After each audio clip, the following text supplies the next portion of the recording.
अगर आप छोटी मोटी मुश्किलों से घबरा जाते हैं, असफलता का डर सताने लगता है, तो बांसवाड़ा से आई ये खबर खास आपके लिए है। देखिए।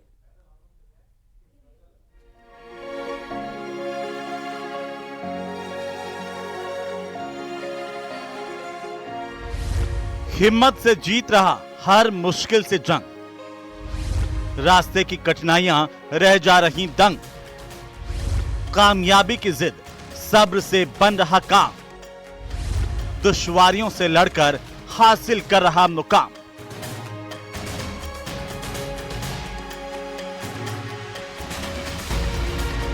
कृष्णा छठी कक्षा में है और साथ ही जो स्कूल के टीचरों ने बताया कि किसी बच्चे को अगर मोटिवेट करना हो तो हम कृष्णा से मिलाते हैं और उसकी बातों से बच्चा मोटिवेट भी होता है और साथ ही पढ़ने में भी होशियार है और इस स्कूल में ये स्कूल का नाम भी रोशन करेगा। बांसवाड़ा जिले के खोरीपाड़ा के कृष्णा की दिव्यांगता पर तरस मत खाइए, हो सके तो हिम्मत के इस हिमालय से अपने हिस्से का साहस बटोरिए। जी हाँ, ज्यादातर लोग जहाँ छोटी मोटी मुश्किलों से ही घबरा जाते हैं, अपनी जिंदगी को बोझ समझने लगते हैं, वहीं कृष्णा राह में आने वाली मुश्किलों को न सिर्फ ललकारता है बल्कि आश्चर्यजनक तरीके से उन पर जीत भी हासिल करता है। कृष्णा के जन्म से न हाथ थे और न पैर, इसके बावजूद पढ़ाई करते करते छठी में आ गया। दोनों कहानियों में बैट पकड़कर जब वो चौके छक्के लगाता है तो देखने वाले दंग रह जाते हैं। इस बच्चे को मैं 12th क्लास में लेके जाता हूँ, तो 12th क्लास में ये बच्चा जाता है तो वहाँ पे भी ये दूसरे बच्चों को मोटिवेट करता है, दूसरे बच्चों को बोलता है कि पढ़ना चाहिए, आगे बढ़ना चाहिए। मतलब जब बच्चे मोटिवेट नहीं होते हैं या फिर डिमोटिवेट होते हैं तो दूसरे बच्चों को इनको देख के सीखते हैं। आज भले ही कृष्णा की दिव्यांगता दूसरे बच्चों को प्रेरित कर रही हो, लेकिन एक वक्त ऐसा भी होगा जब लोग इस होनहार की दिव्यांगता की खिल्ली उड़ाते होंगे। लेकिन धुन का धनी कृष्णा जानता है कि उसकी कामयाबी ही उसके आलोचकों का मुंह बंद कर सकती है।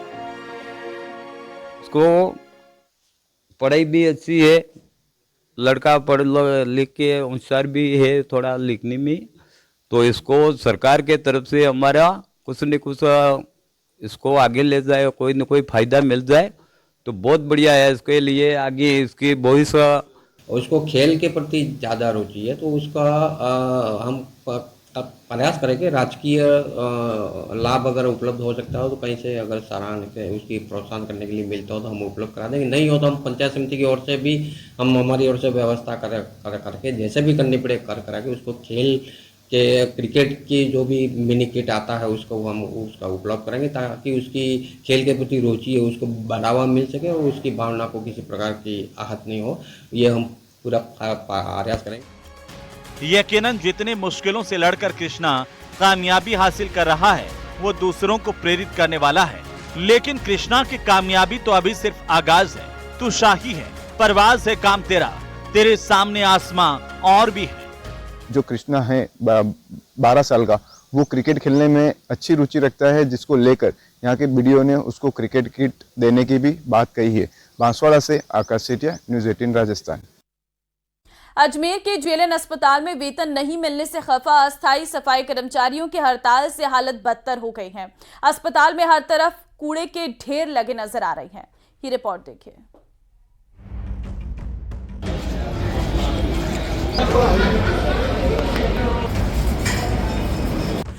जेएलएन अस्पताल खुद बीमार, अस्पताल में हर तरफ गंदगी के ढेर। इस अस्पताल में कैसे होगा इलाज?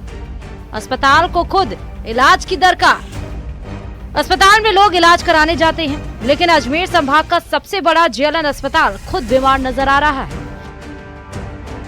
अंदर केबिन में डॉक्टर मरीजों का इलाज कर रहे हैं और वहीं डस्टबिन में कूड़े का ढेर लगा है। तस्वीरें खुद अस्पताल का हाल बयां कर रही हैं। दरअसल अस्पताल के अस्थायी सफाई कर्मचारियों को वेतन नहीं मिला तो उन्होंने कार्य बहिष्कार का रास्ता अपनाया और अस्पतालों के वार्डों से कचरा नहीं उठाया।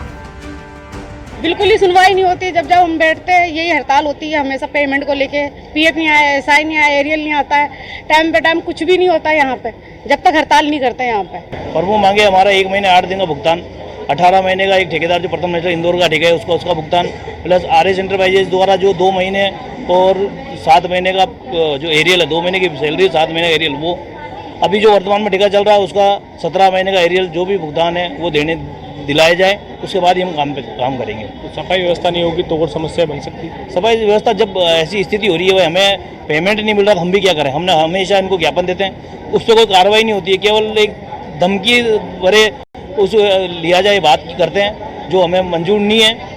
अब कर्मचारी क्या करें, बेचारा कहाँ जाएगा, इनसे मांग करते हैं तो ये कोई जवाब नहीं देते हैं, बस ये समस्या है।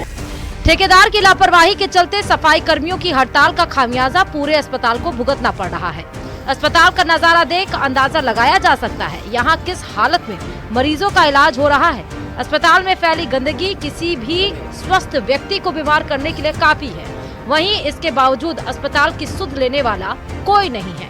न्यूज़ 18 राजस्थान के लिए अशोक सिंह भाटी की रिपोर्ट। बूंदी शहर की सबसे बड़ी समस्या जेत सागर नाले पर हो रहे अतिक्रमण को तोड़ना प्रशासन और नगर परिषद सहित पुलिस के लिए बड़ी चुनौती था। इस मामले में लोकसभा स्पीकर ओम बिरला के निर्देशों पर अतिक्रमण तोड़ने की शुरुआत हुई। नगर परिषद और कोतवाली पुलिस की मौजूदगी में शहर के जेत सागर नाले पर लंबे अतिक्रमण को तोड़ने का काम शुरू हो गया। 100 से अधिक अतिक्रमण नगर परिषद में नाले पर चिन्हित किए गए, जिन्हें तोड़ा जाना है। तभी नाले की चौड़ाई और RUIDP द्वारा नाले का जो निर्माण कार्य और नाले को पक्का करने का कार्य है वो किया जाएगा। लंबे समय से अतिक्रमण नहीं तोड़ने के चलते ये कार्य भी अटका हुआ है। बारिश के समय नल और फ्लो हो जाने के चलते शहर 2 भाग में बंट जाता था और शहर की कॉलोनियां जलमग्न हो जाती हैं। अब अतिक्रमण टूटने के बाद गर्मी में ही ये काम पूर्ण होगा तो शहरवासी को राहत भी मिलेगी। कहना क्या है, नाला बनाना था, RUIDP ने इसका कॉन्ट्रैक्ट लिया था और ये अभी पेंडिंग पड़ा हुआ था। कुछ छोटे मोटे अतिक्रमण थे, उनकी वजह से पेंडिंग पड़ा हुआ था। आज से इसको शुरुआत किया है और हमारा टारगेट है इसको इस गर्मियों के मौसम में जून तक इसको कंप्लीट करने का है। तो कुछ अतिक्रमण आ रहे थे जो छोटे छोटे थे, जिनकी वजह से पेंडिंग पड़ा हुआ था उसको। अगर आप वन्य जीव प्रेमी हैं, जल, जंगल और जमीन से जुड़ी खबरें आपको राहत देती है तो सवाई माधोपुर के रणथंभौर टाइगर रिजर्व से आई ये खबर आपके लिए है।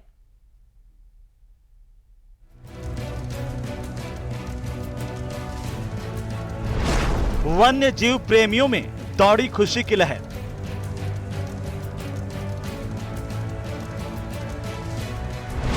देश का सबसे घनी आबादी वाला टाइगर रिजर्व बना रणथंभौर।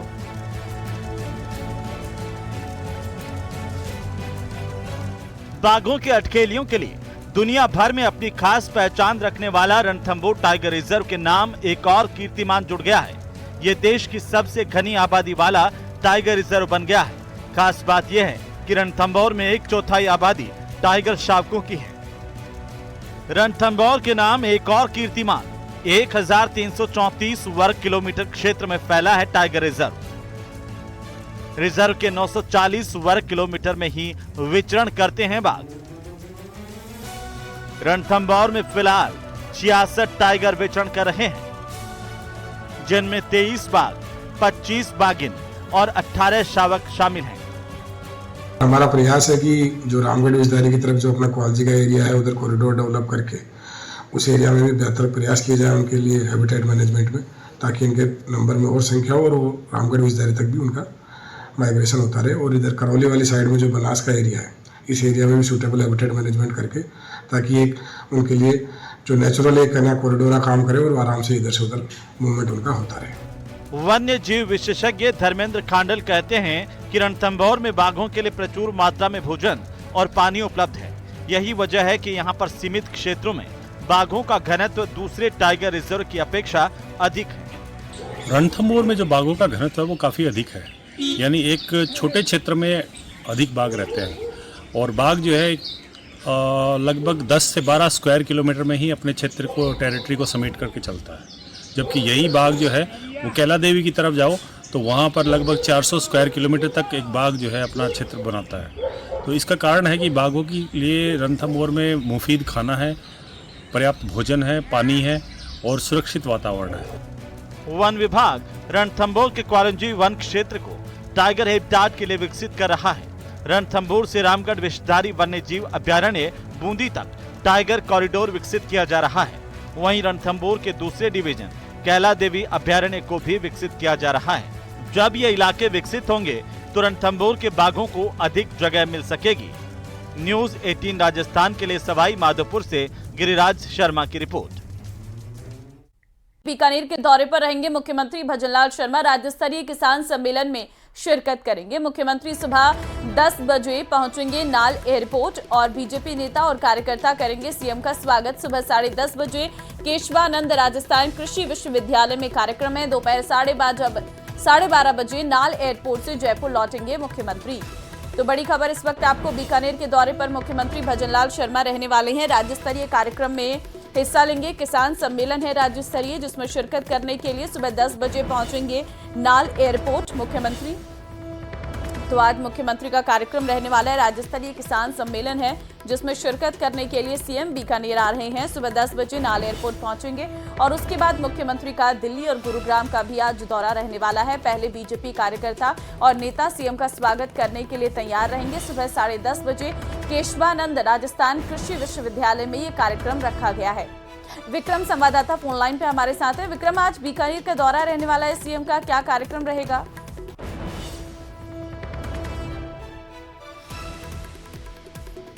उसको लेकर पूरी तैयारियां कर ली गई है और जो राज्य स्तरीय किसान सम्मेलन है उसको यहाँ एग्रीकल्चर यूनिवर्सिटी के खेल मैदान में मुख्यमंत्री संबोधित करेंगे। इसके साथ साथ जो किसान उत्पादक संघ FPO की जो से जुड़े हुए जो लोग हैं उनसे भी संवाद यहाँ करने का कार्यक्रम मुख्यमंत्री का है और विधायक जो हैं विश्वनाथ मेघवाल वो पूरे कार्यक्रम की अगुवाई कर रहे हैं और इसके साथ साथ जो दूसरे विधायक हैं और एक जो मंत्री हैं वो लोग भी यहाँ पर मौजूद रहेंगे।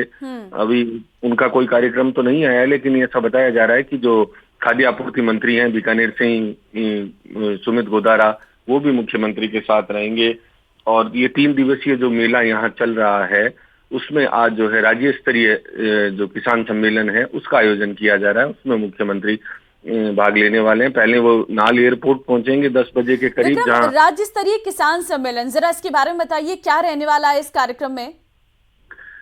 देखिए, इसमें किसानों से जुड़ी हुई जितनी भी समस्याएं या जितनी भी योजनाएं सरकार की है, केंद्र सरकार की हो चाहे राज्य सरकार की, उनको लेकर यहाँ बात की जाएगी और हो सकता है मुख्यमंत्री यहाँ पर किसानों से संबंधित कोई और भी घोषणाएं करें, क्योंकि राजस्थान दिवस को लेकर जो राज्य स्तरीय अलग अलग जो जगहों पर कार्यक्रम किए जा रहे हैं उसी के तहत ये आयोजन किया जा रहा है। और एग्रीकल्चर यूनिवर्सिटी में कल से ही 3 दिवसीय किसान मेले की शुरुआत हुई है। उसमें भी यही थीम रखी गई है कि सुनियोजित खेती के माध्यम से कैसे किसानों की आय जो है वो दुगनी की जाए। तो 3 दिन के अलग अलग आयोजन है, उनमें जो है किसानों को अलग अलग तरह की जानकारियां दी जा रही है कि तकनीक का उपयोग करके किसान किस तरीके से खेती को और ज्यादा लाभदायक बना सकते हैं। क्योंकि मुख्यमंत्री के साथ साथ जो प्रधानमंत्री की जो योजना है कि किसानों की आय दुगनी की जाए और जो सोच है प्रधानमंत्री का और मुख्यमंत्री का, उसे धरातल पर किस तरीके से उतारा जाए, इन सब चीजों को लेकर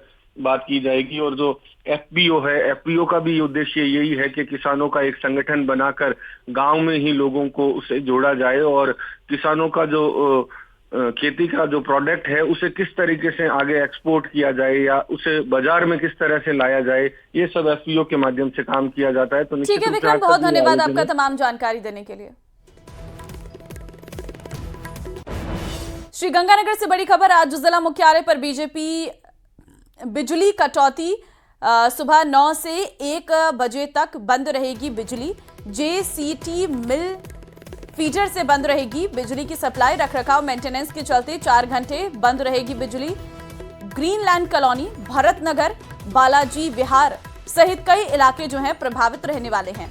तो आज जिला मुख्यालय पर बिजली जो है वो नहीं रहने वाली है, बिजली की कटौती रहेगी क्योंकि 4 घंटे तक बिजली को बंद रखा जाएगा। कई इलाके ऐसे हैं 9 बजे से लेकर दोपहर 1 बजे तक बिजली बंद रहने की वजह से आपको दिक्कतें हो सकती है, इसलिए अपने जो भी जरूरी काम है वो आप पहले निपटा लीजिए। 9 बजे के बाद दोपहर 1 बजे तक बिजली की सप्लाई बंद रहने वाली है क्योंकि रखरखाव और मेंटेनेंस के चलते ये सप्लाई बंद की गई है। 4 घंटे के लिए बिजली गुल रहने वाली है, बिजली बंद रहने वाली है। ग्रीनलैंड कॉलोनी, भरत नगर, बालाजी विहार ये इलाके जो हैं प्रभावित रहेंगे।